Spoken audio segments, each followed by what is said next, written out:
Hi friends, good afternoon. Welcome back to our channel smart Gautami. ఎలా ఉన్నారు అందరూ? ఏం చేస్తున్నారు? బాగున్నారా? నేనైతే చాలా బాగున్నాను అండ్ మీరు కూడా బాగుండాలని మనస్ఫూర్తిగా కోరుకుంటున్నాను. తమ్నెయిల్ చూసి ఏంటి గౌతమి ఎంత సీరియస్గా ఫేస్ పెట్టి, అది ఎప్పుడో దిగిన ఫోటో అబ్బా, దేనికోసమో తీస్తే జనరల్గా నుంచుంటే మా భవిష్య టక ఫోటోలు తీస్తూ ఉంటుంది ఊరికే చేతిలో ఫోన్ ఉంటే ఆ టైంకి. సో ఆ ఫోటోని నేను ఒకసారి ఒక డైట్ వీడియోకి బాగుందని చెప్పి వాడాను. మళ్ళీ దాని తర్వాత ఇవాళ మాట్లాడబోయే టాపిక్కి బాగా సూట్ అవుతుందని చెప్పి వాడాను అనమాట. సీరియస్గా కాదు, ఇది మనం ప్రతి ఒక్కళ్ళం ఆలోచించాల్సిన విషయం, చాలా important. As a human being ప్రతి ఒక్కళ్ళం ఎంత బాధ్యతగా ఉండాలి చాలా విషయాల్లో, ముఖ్యంగా సోషల్ మీడియాలో అనేది రీసెంట్గా జరిగిన ఒక ఇన్సిడెంట్ గురించి మాట్లాడదాం అనుకుంటున్నా. సో అదేంటో చూడబోయే ముందు మన ఛానల్ ఎవరైనా ఫస్ట్ టైం చూస్తుంటే ఛానల్ సబ్స్క్రైబ్ చేసుకోండి, వీడియోస్ లైక్ చేయండి, షేర్ చేయండి అండ్ పక్కనే ఉన్న బెల్ క్లిక్ చేసి ఆల్ అనే ఆప్షన్ని క్లిక్ చేస్తే నేను కొత్త వీడియో పెట్టిన వెంటనే మీకు నోటిఫికేషన్స్ అయితే వస్తాయి.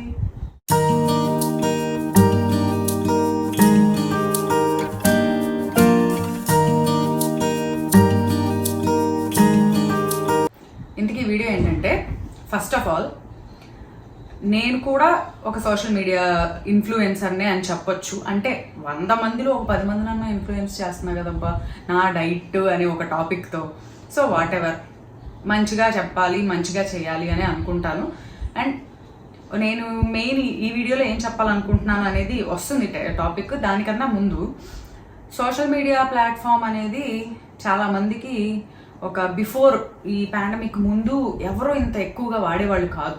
అంటే యూట్యూబ్ ఇంకోటి అన్నీ ఉన్నా కూడా వాడేవాళ్ళు. కానీ ఆ టైం అనేది జనరల్గా చాలామందికి ఇంట్లో ఉండి లాక్డౌన్లో ఫ్రీ టైం దొరికి ఇది వాడటం అనేది ఎక్కువైంది. ఎప్పటి నుంచో యూట్యూబ్లో 15 ఏళ్ల నుంచి కూడా ఛానల్స్ ఉన్నవాళ్ళు ఉన్నారు. నేనంటే ఎంత జస్ట్ 4.5 years. ఈ డిసెంబర్కి 5 years కంప్లీట్ అవుతుంది. 4.5 years. దానికన్నా ముందు ఎప్పుడో పెట్టిన వాళ్ళు ఉన్నారు. సో ప్రతి ఒక్కళ్ళు యూట్యూబ్లోకి ఎందుకు వస్తారు అంటే, ఒకటి ఎవరో చేస్తున్నారు, మనం కూడా ఏదో చేద్దాం, మనం కూడా పెడితే ఎలా ఉంటుంది అని ఆతృత, అదొక ఏదో తెలుసుకోవాలని వచ్చేవాళ్ళు ఉంటారు. చదువుకొని జాబులు రాక ఇబ్బంది పడతా దీంట్లో డబ్బులు వస్తాయి అని తెలిసినప్పుడు దీన్ని ఒక ప్రొఫెషన్గా ఏదో ఒక సైడ్ కొంతకాలం సెట్ అయ్యేంత వరకు దీంట్లో కనుక మనకి అమౌంట్ వస్తే ఉపయోగపడుతుంది అని చెప్పి ఒక ప్రొఫెషన్గా తీసుకుని వచ్చేవాళ్ళు ఉంటారు. కొంతమంది వాళ్ళకి చాలా రకాల టేస్ట్లు ఉంటాయి. డ్రాయింగ్ అవ్వచ్చు, పెయింటింగ్ అవ్వచ్చు, కుకింగ్ అవ్వచ్చు, ఎక్సర్సైజ్లు అవ్వచ్చు, వారు ఇంకోటి వాళ్ళకున్న టాలెంట్ని చూపించాలి 10 మందికి అని చెప్పి ప్యాషన్తో ఇష్టంతో చేసి వచ్చేవాళ్ళు ఉంటారు. కొంతమంది కేవలం అవతల వాళ్ళని ట్రోల్ చేయడానికి, ఇబ్బంది పెట్టడానికి, ఎవరన్నా ఒక వీడియో తీశారంటే దానిలో ఉన్న తప్పులు వెతికి వాటిలో నుంచి ఎలా ఇబ్బంది పెట్టవచ్చు ఆ వీడియో ద్వారా అని చెప్పి చేసేవాళ్ళు కొంతమంది ఉంటారు. అండ్ ఫైనల్గా చెప్పే కేటగిరీ ఉంది చూసారా, అసలు వాళ్ళ గురించి నేను మాట్లాడదాం అనుకుంది. వాళ్ళ ఆ ఫైనల్ కేటగిరీ ఏంటంటే, ఇక వాళ్ళ పని ఏంటంటే అది అమ్మాయి లేదు, అబ్బాయి లేదు, అంకుల్ లేదు, ఆంటీ లేదు, చిన్న పిల్ల లేదు, ఫాదరు డాటర్ మధ్య రిలేషన్షిప్ని కూడా చాలా అధ్వానంగా మాట్లాడి దాన్ని కూడా బ్యాడ్గా ప్రతి విషయంలో కూడా నెగిటివ్నే చూస్తా, ఎంత మంచి దాంట్లో కూడా నెగిటివ్నే చూస్తా, నెగిటివ్నే జనాలకి ఎక్స్ప్రెస్ చేయడం అనమాట. నెగిటివ్ని ప్రమోట్ చేసేవాళ్ళు, అందులో నుంచి ఒక రాక్షస ఆనందాన్ని పొందేవాళ్ళు. ఇలా ఎన్ని రకాలుగా ఛానల్స్ ఉన్నాయి. సో నేను ఇవాళ ఎందుకు మాట్లాడదాం అనుకున్నా అంటే, మంచి జరిగింది అనుకోండి ఏదన్నా మామూలుగా సొసైటీలో, మనం ఎవరికి చెప్పకపోయినా దానివల్ల పెద్ద ప్రాబ్లం లేదు. ఈరోజు కాకపోతే రేపైనా తెలుస్తుంది, పలానా వాళ్ళ వల్ల పలానా వాళ్ళకి మంచి జరిగింది, సో దీనిలోంచి మనం ఏం మెసేజ్ తీసుకోవాలి అనేది తెలుస్తుంది. కానీ ఒక చెడు జరుగుతున్నప్పుడు మనకి తెలిసినప్పుడు అది ఇమ్మీడియట్గా చెప్పాలి. ఎందుకు అంటే, ఓహో బయట ఎలా ఉంది సొసైటీలో, లేదా ఇలా నష్టపోతున్నారు, దీనివల్ల ఇలా నష్టపోతున్నారు, సో మనం ఎంత జాగ్రత్తగా ఉండాలి, అండ్ మనం ఎలా ఉండాలి సొసైటీలో మన తోటి వాళ్ళతో, మన నైబర్స్తో, మన రిలేటివ్స్తో, మన ఫ్రెండ్స్తో అండ్ సమ్ అదర్ అన్నోన్ పర్సన్స్తో మనం ఎలా ఉండాలి అనేది కొన్ని విషయాలు చూసి ఎగ్జాంపుల్గా తీసుకొని మనం ఇలా ఉండకూడదు, మనం ఇలాంటి వాటిలోకి వెళ్ళకూడదు అని జస్ట్ ఒక వార్న్ చేసినట్టుగా కూడా తెలియాలి. అలాంటివి వెంటనే చెప్పాలి. నేను రీసెంట్గా దీని గురించి ఒక వీడియో చేశాను. ఏంటది, బెట్టింగ్ యాప్స్ వల్ల ఇలా చాలా ఇబ్బంది పడుతున్నారు. నేను కొన్ని విన్నాను రీసెంట్గా. సో ఎవరి గురించి మనం పేర్లు మెన్షన్ చేయకపోయినా అలాంటి వాటి ఊబిలో మీరు పడి మీ ప్రాణాల మీదకి మీరు తెచ్చుకోవద్దు. ఎందుకంటే అదొక స్మూత్ వార్నింగ్. ఎందుకంటే మనల్ని చాలామంది ఫాలో అవుతారు కాబట్టి. సో నాకు ఎందుకు ఇది వాళ్ళు మాట్లాడదాం అనుకున్నా అంటే, సోషల్ మీడియాలో అందరూ చెడ్డవాళ్లే ఉండరు, కానీ కొంతమంది చేసే ఎదవ పనుల వల్ల సోషల్ మీడియా అంటేనే బయటికి వెళ్తే అమ్మో సోషల్ మీడియా ఇన్ఫ్లుయెన్సర్స్ అంటే ఏదో ఒకటి చెప్తా ఉంటారు. వాళ్ళు చెప్పేది చేయరు, చేసేది చెప్పరు, జనాల మీద రుద్దుతూ ఉంటారు. అయిగోనండి ఈగోనండి అని చెప్పి చెప్తా ఉంటారు. కొంతమంది అసలు వీడియోలు ఓపెన్ చేస్తే అన్నీ అవే ఉంటాయి. వాళ్ళ లాభం కోసం మనం నష్టపోయిన జనం ఎంత నష్టపోతున్నారు అనేది కూడా ఆలోచించకుండా వాళ్ళు లాభపడటం కోసం ఇలా చేస్తూ ఉంటారని ఆల్రెడీ ఒక బ్యాడ్ నేమ్ వచ్చేసింది కొంతమంది చేసిన పనుల వల్ల. అయితే రీసెంట్గా చాలా మందికి తెలిసే ఉంటుంది, నేను పేరు మెన్షన్ చేయట్లేదు కానీ, బట్ నాకు చాలా కోపం వచ్చిందనమాట. మనం ఒక పబ్లిక్ ప్లాట్ఫామ్లో ఉండి మనల్ని కొన్ని వందల మంది, వేల మంది, ఇంకా ఎక్కువ ఫాలోవర్స్ ఉంటే లక్షల్లో, కోట్లలో చూసేవాళ్ళు ఉన్నప్పుడు మనం వాళ్ళకి ఏం చెప్తున్నాం అనేది చాలా ఇంపార్టెంట్ కదా. ఇప్పుడు నేను ఒక డైట్ వీడియో పెట్టాను, ఒక 100 మంది, నాకు ఒక 5,65,000 మంది సబ్స్క్రైబర్స్ ఉన్నారు. ఆ 5,65,000 మందిలో అట్లీస్ట్ ఒక 65,000 మంది లేదా 50 లేదా 40 లేదా 30 ఎంతో మంది చూస్తూ ఉంటారు రెగ్యులర్గా. చూసినప్పుడు ఇంకా మంచిగా వీడియో వెళ్తే 1,00,000 మంది చూస్తారు, 2,00,000 మంది చూస్తారు. సో అలాంటివి చూస్తున్నప్పుడు మనం ఎంత మంచిగా వాళ్ళకి ప్రజెంట్ చేయాలి, ఎంత మంచిగా వాళ్ళు మనల్ని చూసి అబ్బా మంచి మాట చెప్పారు, లేదా మంచి టిప్ చెప్పారు, లేదా మంచి రెసిపీ చెప్పారు, లేదా మంచి ప్లాన్ చెప్పారు, లేదా మంచి క్రాఫ్ట్ చూపించారు అని అనుకోవాలి. కానీ చిచ్చి ఇలాంటి వాళ్ళు ఏంటి, ఎందుకు వచ్చారు సోషల్ మీడియాలోకి వచ్చి, ఏం మాట్లాడుతున్నారు, ఏం చేస్తున్నారు, అసలు వీళ్ళకి కడుపుకి అన్నం తింటున్నారా ఇంకేమన్నా తింటున్నారా అనే మాటలు అనిపించుకునేంత సిచ్యువేషన్స్ ఎందుకు తెప్పించుకోవాలి.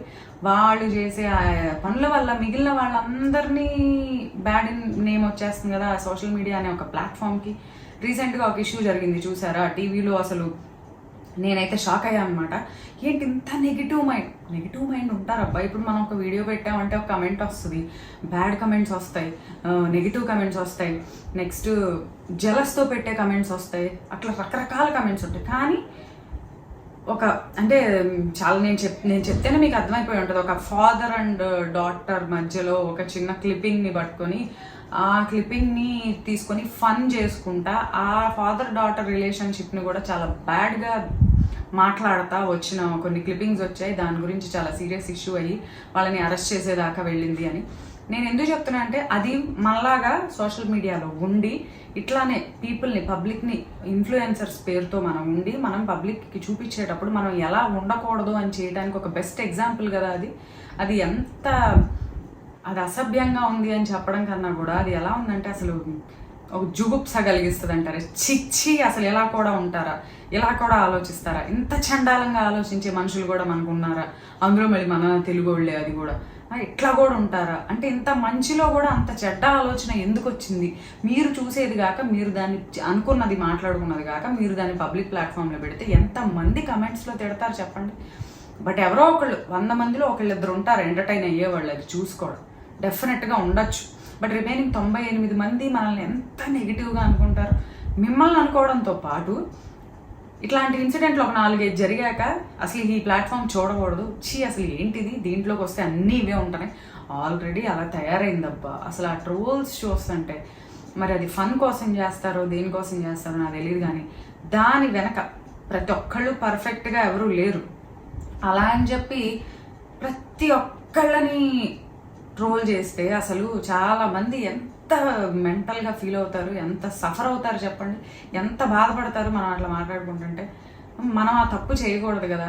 ఎవరో చేశారు, నేను కూడా చేస్తే ఏముందిలే, వాళ్ళల్లో నేను ఒకళ్ళని పెట్టేద్దాం ఏదో ఒక వీడియో చేసి సరదాగా అని చెప్పి అనుకుంటే ఇంకేంటి మన రెస్పాన్సిబిలిటీ, సోషల్ రెస్పాన్సిబిలిటీ ఏముంది అందులో, అందరిలాగానే మనము అని చెప్పి చేస్తే ఎంత అసహ్యంగా ఉంది అది చూడటానికి. నాకు ఆ రీసెంట్ వీడియో చూస్తే అసలు నాకు ఫస్ట్ అర్థం కాల. టీవీలో డిబేట్లు వస్తున్నాయి, నేను న్యూస్ బాగా చూస్తాను అనమాట, డిబేట్లు వస్తున్నాయి దీని మీద, ఏంటి ఇలా మాట్లాడుతున్నారు. కానీ ఒక డిబేట్లో అనలిస్ట్ మాట్లాడారు, ఈ సోషల్ మీడియా ప్లాట్ఫామ్లో ఈ సోషల్ మీడియా ఇన్ఫ్లుయెన్సర్స్ అని పేరు చెప్పుకొని ఈ మీడియాలోకి వచ్చి ఇంత చేస్తున్నారంటే, ఆ ఇన్ఫ్లుయెన్సర్స్లో మేము కూడా ఉంటాం. ప్రతి ఒక్కళ్ళని అన్నట్టే కదా, ఈ చేసే ఈ ఎదవ పనుల వల్ల ప్రతి ఒక్కళ్ళు ఎంత మంచిగా చేసేవాళ్ళు కూడా ఎంత సఫర్ అవుతారు చెప్పండి, ఎంత బ్యాడ్ ఇంప్రెషన్ వస్తుంది బయటకు వెళ్ళినప్పుడు. కాబట్టి ఒకటే చెప్తున్నా, ఇలా నేననే కాదు ఎవరైనా సరే చెప్తే మంచి చెప్పండి, లేదా వదిలేయండి దాన్ని. అంతేగాని బలవంతంగా ఏదో మనకి యూట్యూబ్లో ఇది వస్తుంది కదా అది వస్తుంది కదా అని చెప్పి ప్రతి చండాలాన్ని తీసుకొచ్చేసి ప్రతి దాంట్లో నెగిటివిటీని చూస్తా, ప్రతి దాన్ని పబ్లిక్ మీదకు రుద్దుతా, వాళ్ళకి ఇంజెక్ట్ చేస్తా. ఇలా చేస్తే ఈ రోజు బాగానే ఉండొచ్చు, రేపు బాగానే ఉండొచ్చు, 1 సంవత్సరం 2 సంవత్సరాల తర్వాత దాని కాన్సిక్వెన్సెస్ అంటే పరిణామాలు అంటారు, అవన్నీ మనం ఫేస్ చేయాలి. రేపు మన పిల్లలు బయటకు వెళ్ళినప్పుడు ఇట్లానే మీరు ఇట్లా చేశారు కదా అని చెప్పి, మీ వాళ్ళు ఇలా చేశారు కదా అని చెప్పి ఆ పిల్లల్ని క్వశ్చన్ చేయొచ్చు, వాళ్ళని చాలా రకాలుగా ఇబ్బంది పెట్టచ్చు, అసలు మీ సొసైటీలో తలెత్తుకోవడానికి వీలు లేకుండా కూడా చేయొచ్చు. అంతదాకా తెచ్చుకోవడం ఎందుకు? ఉన్నన్ని రోజులు ఇందులో ఉన్నన్ని రోజులు ఒక మంచి పేరు తెచ్చుకొని మంచిగా చూపిస్తా. వీలైతే చూపించండి, లేకపోతే వదిలేయండి. అంతేగాని మనకు డబ్బులు వస్తున్నాయి కదా అని చెప్పి ఏది పడితే అది వాగుతా, ఏది పడితే అది మాట్లాడుతూ ఉంటే ప్రతి ఒక్కళ్ళు చూస్తా ఊరుకోరు. ఇప్పుడు చూసారు వాళ్ళని తీసుకుని జైల్లో పెట్టారంట, అరెస్ట్ చేస్తారు అన్నారు నిన్న చూసినప్పుడు, మొన్న చూసినప్పుడు. మరి చేశారో లేదో నాకు తెలీదు. బాగుంది కదా అది ఇది. ఇప్పుడు ఎంతమంది బయటకు వస్తే ఎంత చండాలంగా తిడతారు చెప్పండి. అవన్నీ అవసరమా? వాళ్ళ మూలాన్ని మళ్ళీ వాళ్ళ పేరెంట్స్కి. సో నేనేం చెప్తున్నా అంటే అందరూ అలా ఉండరబ్బా. ఆ డిబేట్లో వాళ్ళు అన్న మాటలు వినేసరికి నాకు అనిపించింది, ఇచ్చి వీళ్ళ మూలాన మాకులాగా ఏదో అప్పుడప్పుడు ఒక 2-4 రోజులకు ఒక వీడియో పెడతా, ఏదో కాస్త ఉన్న కొద్ది మంచి చెప్దాము అని అనుకునే వాళ్ళకు కూడా ఇట్లా బ్యాడ్ ఇంప్రెషన్ వస్తుంది ఇలాంటి వెధవల మూలాన అనిపించింది నిజంగా. సో డెఫినెట్గా మనం అందరం as a human being responsibility, బాధ్యతగా ఉండాలి. అది ఏ పనిలో అయినా సరే, అది ఇంట్లో అయినా సరే, బయట సొసైటీతో అయినా సరే బాధ్యతగా ఉండాలి. మన పిల్లలకు కూడా ఇలా ఉండండి అని చెప్పాలి. సో మనం చెప్తేనే వాళ్ళకు వస్తుంది, వాళ్ళు నేర్చుకుంటారు అండ్ నెక్స్ట్ పాస్ అవుతుంది అది. అంతేగాని ఏముందిలే అని అనుకుంటే ఇంక ఇట్లాంటివే జరుగుతూ ఉంటాయి. చూసి అయ్యో అమ్మో అని చెప్పి అనుకోవడం చెప్తే మనం చేసేదే ఉండదు. సో ఇది వాళ్ళ వీడియో. నాకు చాలా బాధ వేసింది అసలు. అంటే వాళ్ళకి పెళ్ళిళ్ళు అవుతాయి, పిల్లలు పుడతారు, ఫాదర్ అండ్ డాటర్ రిలేషన్షిప్ని అంత దారుణంగా మాట్లాడడానికి అసలు వాళ్ళు ఈ మనుషులా ఏమనాలో కూడా నాకు అర్థం కాలేదు. ఇంత చండాలంగా కూడా ఉంటారా జనాలు అని. సో నా ఉక్రోషాన్ని మీకు వెళ్ళగక్కాను అనమాట. సో కక్కేసాను అబ్బా, పొట్టగాళి అయిపోయింది. సో ఇప్పుడు ఐఎమ్ ఫ్రీ నౌ.